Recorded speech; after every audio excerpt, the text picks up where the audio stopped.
ഇനി പാർലമെന്റിലെ വിവരങ്ങളിലേക്ക് പോകാം. വ്യാപാര കരാർ നരവനെ വിഷയങ്ങളിൽ പ്രതിഷേധം ശക്തമാക്കുന്നതിനിടെ ഇന്ത്യ സഖ്യ പാർട്ടികളുടെ യോഗം ഇപ്പോൾ പുരോഗമിക്കുകയാണ്. പ്രധാനമന്ത്രിയുടെ പ്രസംഗ സമയത്ത് സ്വീകരിക്കേണ്ട നിലപാട് ചർച്ച ചെയ്യും. BJP MP നിഷികാന്ത് ദുബെയെ ലോക്സഭയിൽ നിന്ന് സസ്പെൻഡ് ചെയ്യണമെന്ന് കോൺഗ്രസ് ആവശ്യപ്പെടുകയും ചെയ്യുന്നുണ്ട്. അനൂപ് ദാസ് വിവരങ്ങളുമായി ഡൽഹിയിൽ നിന്ന് ചേരുന്നു. അനൂപ്, ഇന്നലെ പ്രധാനമന്ത്രി സംസാരിക്കേണ്ടതായിരുന്നു, ബഹളം മൂലം അത് നടന്നില്ല. ഇന്ന് എപ്പോഴാണ് പ്രധാനമന്ത്രി സംസാരിക്കാനുള്ള സാധ്യത? എങ്ങനെയാണ്, ഒരു പ്രതിഷേധ രൂപത്തിൽ തന്നെ കൈകാര്യം ചെയ്യാനാണോ പ്രതിപക്ഷത്തിന്റെ തീരുമാനം?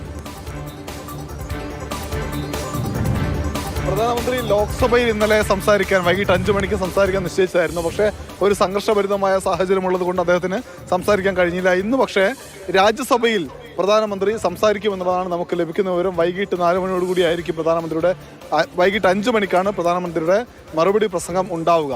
ഇത് വളരെ പ്രധാനപ്പെട്ട ഒരു കാര്യം. പക്ഷേ ആ പ്രസംഗ സമയത്ത് എന്ത് നിലപാട് സ്വീകരിക്കണം എന്നുള്ളതാണ് ഇപ്പോൾ ഇന്ത്യ സഖ്യം ചർച്ച ചെയ്തുകൊണ്ടിരിക്കുന്ന വളരെ പ്രധാനപ്പെട്ട ഒരു കാര്യം. കാരണം ലോക്സഭയിൽ പ്രധാനമന്ത്രിക്ക് സംസാരിക്കാൻ കഴിഞ്ഞിട്ടില്ല. പ്രതിപക്ഷ നേതാവ് രാഹുൽ ഗാന്ധിയെ സംസാരിക്കാൻ ഭരണപക്ഷം അനുവദിച്ചിട്ടുമില്ല. അപ്പോൾ പ്രധാനമന്ത്രിയെ രാജ്യസഭയിൽ സംസാരിക്കാൻ അനുവദിക്കണമോ, അല്ലെങ്കിൽ അദ്ദേഹം ഉന്നയിക്കുന്ന വിഷയങ്ങളിൽ കുഴപ്പങ്ങളുണ്ടെങ്കിൽ ആ വിഷയം ഏറ്റെടുത്ത് പ്രതിഷേധിച്ചാൽ മതിയോ തുടങ്ങിയിട്ടുള്ള കാര്യങ്ങൾ ഇപ്പോൾ ചർച്ച ചെയ്തുകൊണ്ടിരിക്കുന്നു. മാത്രവുമല്ല, ലോക്സഭയിലെ കോൺഗ്രസ് MPമാരുടെ യോഗം 10:30 ചേരും. ആ യോഗത്തിലെ പ്രധാനപ്പെട്ട ഒരു കാര്യം, നിഷികാന്ത് ദുബെ BJP MP കഴിഞ്ഞ ദിവസം നെഹ്റുവിനെ അപമാനിച്ച് സംസാരിച്ചു എന്ന് കോൺഗ്രസിന് ആക്ഷേപമുണ്ട്. അക്കാര്യത്തിൽ ദുബൈക്കെതിരെ സസ്പെൻഷൻ നടപടി സ്വീകരിക്കണമെന്നാണ് കോൺഗ്രസിന്റെ ആവശ്യം. ആ ആവശ്യം ശക്തമായി ഇന്ന് ലോക്സഭയിൽ ഉന്നയിക്കാൻ കോൺഗ്രസ് തീരുമാനിക്കും.